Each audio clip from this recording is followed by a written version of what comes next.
So you want to become a cardiologist, you want to know what a cardiologist does, how much money they make, how long it takes to become one, and what your typical day will look like. We're going to talk about all of that in this video. Let's get into it. All right, guys, welcome to another episode in the MD Journey in the TMJ Show. My name is Laksh. I'm an internal medicine resident, helping people just like you succeed on their medical journey with less stress. Today, I am super excited because we are finally starting our How to Become a Doctor series on the YouTube channel through playlists and videos, basically helping you understand what options you have in medicine and what each of them do, how long it takes, and how much money they make, what they do on a typical day. We're going to break those all down. So if you guys have your recommendations on what specialties and fields in medicine you want me to cover, drop them in the comment section down below. Today we are going to talk about a specialty that I myself am considering, which is why I'm biased, and we will start with the field of cardiology on our How to Become a Doctor series today. Before we get to talking about all the fun things regarding cardiology, make sure if you're new to this channel and you haven't done so already, subscribe to the channel and go ahead and hit that notification bell to get 2 videos just like this one given to you on a weekly basis. And also support the channel in this video if you enjoy it by hitting that like button. So the first thing we have to ask is, how long does it take to become a cardiologist? What's the training like? And a lot of the videos are going to have similar answers. You're going to have to finish your undergrad degrees, which is typically for most people 4 years, and then you have to go to medical school, so that's another 4 years. Now, the things that have changed is when you go into cardiology, you first need to do 3 years in internal medicine residency. That's currently what I'm doing, and after you do internal medicine, you have several options. You can go into cardiology, or you can go into GI and work as a stomach doctor. You can go into hematology or oncology and become a cancer doctor. But to become a cardiologist, you still have to do those 3 years of internal medicine residency after medical school. And then to be a full-fledged accredited physician, you have to do another 3 years of a cardiology fellowship. So that's like 4 plus 4 plus 3 plus 3, I'm doing my math live, 14 years from high school on to be a full-fledged physician as a cardiologist. And I know that seems like a long time because it is, going through 14 years after high school is a long commitment to become the profession you want to.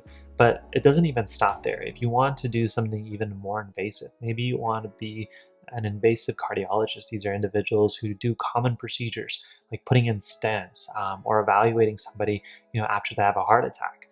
That requires even more training after the 3 years of fellowship. So you can be in training for quite some time. There are plenty of different options. If you want to see the full breakdown of all the different roads that you can get in cardiology, we've written a blog post just for you.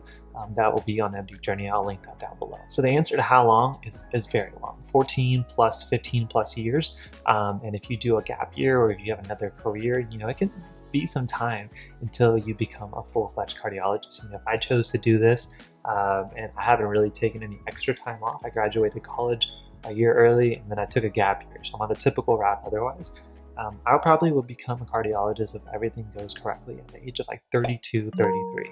And that will be my first full doctor job. So it takes some time for sure. Now for that much time and commitment, what does your salary look like? How much money do you make? And I'm not gonna shy away from sharing numbers just because we're in medicine. I feel like if you want to know how to become a certain specialty, you should know what their salaries are because that is something you should consider. And so for cardiology, it really depends if you're non-invasive versus invasive. And regarding invasive, we've already given the example of people who place stents in for somebody with coronary artery disease or somebody who's had a heart attack. But there's also individuals known as electrophysiology cardiologists who, I know that's a mouthful, but they basically work with the rhythm of the heart. If anything goes haywire, then you can go ahead and fix it through many different cool procedures, things like ablations and so on. And so those also, again, require more training, but are rewarded with a higher salary. So let's break down the difference between non-invasive and invasive. So if you're a non-invasive cardiologist, the numbers can really depend on what part of the country you're in. So this is going to seem like a huge range, but I would say the average is going to be in the $300,000 range. There's going to be still people who make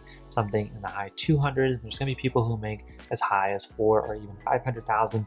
And again, the people who make higher are usually in less desirable areas where they're able to just make more because they're more desired, the demand is higher. And on the opposite end of the spectrum, there are people who live in major cities where there's a lot of cardiologists around, so maybe they just aren't able to make as much depending on the demand that's there. When we talk about invasive cardiologists, the number starts to go up into the $400,000 to $500,000 range. And again, that's just because these individuals are more specialized, more trained, and higher in demand because of the procedures that they do. So whenever it comes to doing a procedure, especially a procedure that can be life-altering, life-saving, like placing a stent in, you're obviously going to be rewarded.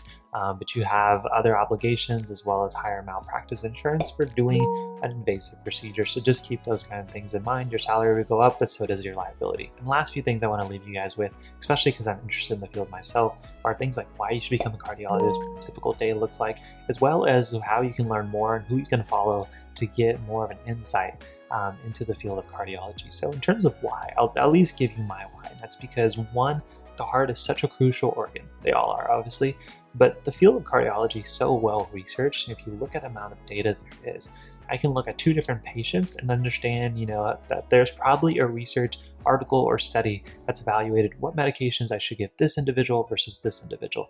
I feel like comparatively to other specialties, cardiology is known to be more data-driven.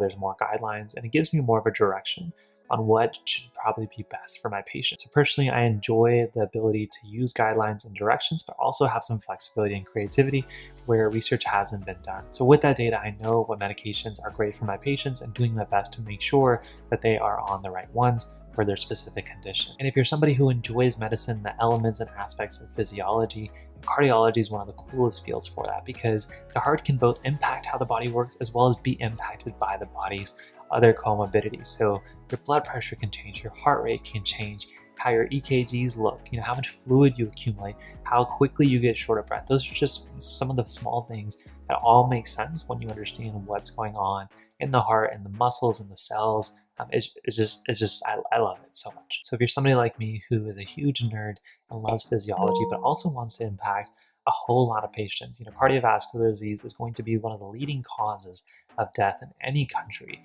through heart attacks, through arrhythmias, through strokes, through heart failure, and you are able to take care of those patients, truly make an impact, and ideally, change the course of their prognosis. So all of those are reasons that I want to become a cardiologist, or at least want to explore the field a little bit more in my remaining time in residency. And hopefully that's helped convince a few of you to look into the field a little bit more. But if you want to understand other questions, like what a typical day of a cardiologist looks like, or who you should follow, maybe on Instagram or social media, to get a little bit more insight, we have a full blog post that we've gone ahead and also created with this video that you guys can check out down below in the link in the description. If you do enjoy it, it would really help us and help me on the channel if you can go ahead and share it with other people you think that it may also help. And in that blog post, I also gave you a list of some of my favorite people on Instagram, physicians who are truly sharing their experiences as a cardiologist that you may be able to enjoy from, see some cool videos, some cool diagrams, as well as some cool teaching.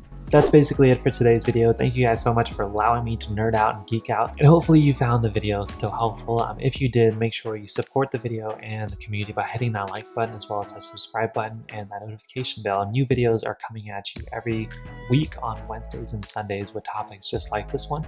So if you want more videos on how to become a doctor series, make sure you comment down below on what professions you want me to cover in the future. And ideally, the goal is eventually we start doing more interviews with professionals in the respective fields, but at least for now, you're just going to have to deal with me, and hopefully that's okay. Now, if you're listening to this on a podcast, make sure you go ahead and subscribe, as well as leave an honest review on iTunes. It truly helps us get in front of more and more people. And lastly, if you want more videos like this, I will go ahead and link a playlist right here to some of our top videos on YouTube that you guys will probably enjoy on how to become a new doctor, as well as if you're a new med student, what type of things to consider. So hopefully you guys enjoy that. But with that being said, thank you guys so much for joining me on this video, joining me on my journey.